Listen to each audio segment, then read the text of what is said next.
Hello and welcome everyone to the political commentary for this week. The past week has been quite an eventful week, and the one thing that is at the top of my head is the Waqf Amendment Bill. That is very controversial, but it is not so much controversial as it is made out in the public domain in Bharat. Okay, I think Waqf Board was introduced in 1954 by the JL Nehru government, and it has had successive amendments right after that. So successive governments came in power, and they thought it right to appease the minority for their votes.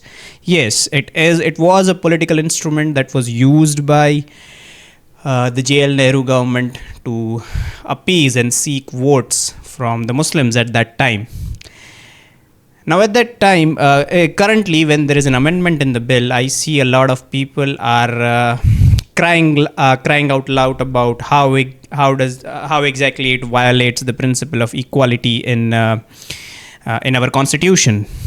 Okay, so why don't we discuss that it violates the principle of equality by merely existing in the first place? How exactly was Waqf introduced to appease the minorities? Does not that violate the principle of equality? So now that we are discussing that amending that act is a violation of equality, but we are not discussing that the mere presence of it is violation of equality. How double-sided is that? Okay. Now let's go a little bit deeper and discuss about the Waqf land. Waqf, in a way, is a land that is used for charity and for noble causes of Islam, and so on and so forth.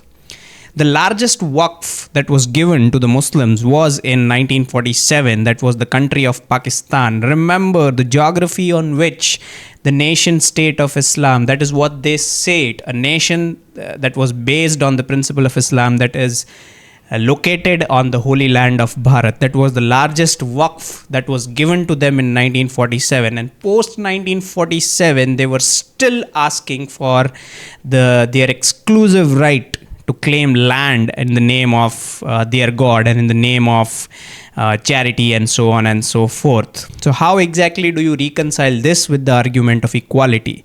If they are already given that piece of land, why do we need the Waqf board in the first place? And if it still exists, why are we not discussing whether the mere existence of Waqf land violates the principle of equality or not?